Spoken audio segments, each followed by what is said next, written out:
Hi, this is Cain. You're watching K-Course World History.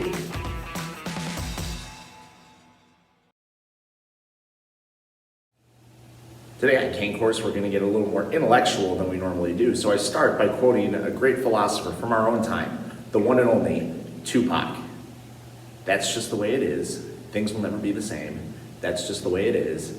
Oh yeah. Those lyrics come from the famous Tupac song, Changes, which talks all about change, which is exactly our theme today. And now you might say, well, Mr. Cain, we've been talking about change for a long time. Yes, change is a major theme throughout all of world history. But again, during Unit 9 of AP World History, we see more change than we ever have before. And our theme today is change within the environment.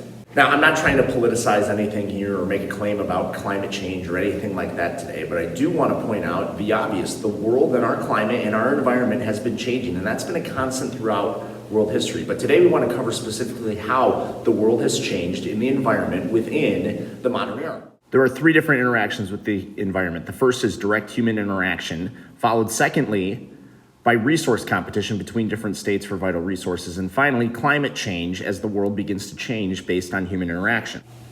Humans have always interacted with the environment. It contains the things that we need to live, whether it's food or water. We're always taking from the environment, and that's always been true throughout world history. But to better understand how this relationship between the world and humans works, let's go back to the beginning.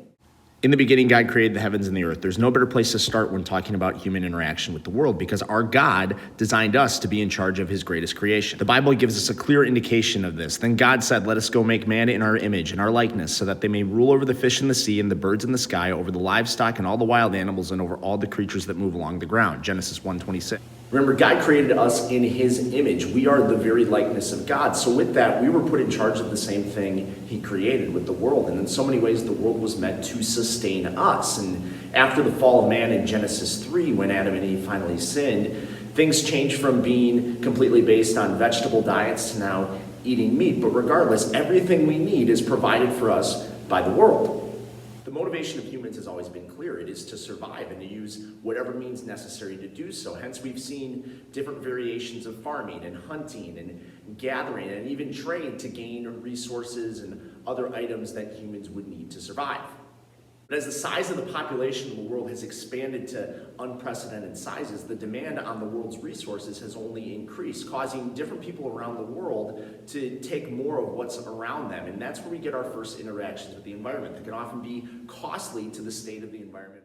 Humans taking resources has always caused problems. Take, for example, the large issues we have with deforestation around the world as humans continue to have an insatiable need for lumber and wood. Our need for water has caused desertification worldwide. But our most severe interaction with the environment is our constant pollution, which was a trend started for sure by the Industrial Revolution. And as factories began to produce more and more waste that was dumped into oceans and directly into the sky. But it's not like humans haven't recognized what they've been doing in the environment. Many have been critical of human pollution, including this poem, which says, because I was happy upon the heath and smiled the winter's snow, they clothed me in the clothes of death and taught me to sing the notes of woe. William Blake, The Chimney Sweep, 1789. Directly within the Industrial Revolution, William Blake recognized the perils of industrialism and what was being done to the workers, and not only the workers, but the world around them. And this is a theme that continues throughout the rest of history. Our pursuit of resources causes us to dominate the world around us. While we need the world around us to survive, we haven't taken care of it like we should. Take, for example, the great trash pile that's in the Pacific Ocean right now. It's an unparalleled amount of trash just floating in the ocean. It's an interesting paradox because we need the world to survive, yet our pursuit of survival has limited some of those resources and has caused damage to our overall environment, the very place in which we live. So therefore, human interactions in pursuit of such things have really caused problems worldwide. The second interaction humans have with the environment is in regards to resources and the direct competition that people will have over those resources and the results that follow. Humans obviously need certain resources to survive, but the competition to get those resources can often be deadly and have wide-reaching effects. Take, for example, World War II, which was truly a war for resources. At the start of the war, the Soviet Union very quickly invaded Finland because it needed nickel and water access, both of which Finland had. Ironically, in 1941, the Germans invaded Russia for access to oil in order to fuel their massive building army. Japan also desired oil to fuel their massive new navy, so they expanded into different islands throughout the entire Pacific Ocean during World War II. In the Middle East, states like Israel, Egypt, Jordan, and Syria have fought over the Jordan River, one of the few areas of fresh water in an area that's otherwise mostly desert. In Southeast Asia, the dividing line between Pakistan and India has been up for grabs for years in a territory called Kashmir because it had fresh water access. And more recently, the continent of Africa has been ravaged by civil war as different countries pursue access to resources like diamonds and other precious metals. And finally, the Gulf War incident of 1990 was incited because Iraq accused the country of Kuwait of stealing their oil, which involved numerous countries worldwide who all desired oil access. Such competition over resources has always happened throughout world history, but it's been intensified in the modern era because populations are bigger and countries want to self-sustain. And as we see all these different conflicts like World War II, like the Gulf War, Cold War, whatever you want to choose, the effects are wide-ranging as it results in death and the destruction of different natural resources and areas in which people live. But that leads us to our final interaction with the environment, that buzzword that everyone gets hot and bothered about, climate change. Now again, I'm not trying to make a political statement here, but as a historian, I can't deny the fact that the climate has changed throughout history. It's a historical fact. There's so much evidence of it. Go back to the Bible. We can assume that the world's climate was very different before the flood than it was after. Or throughout the Middle Ages when climate clearly changed with the Little Ice Age, a time that was uncontrollably cooler than normal. Even more recently after World War I, the world was a little bit warmer and more humid as a direct result of World War I. So therefore the climate has changed, and a lot of that has to do with human interaction. Many today believe in the effects of the greenhouse effect, a belief that the atmosphere has changed so much because of pollution that it actually holds sunlight in and has made the world generally warmer.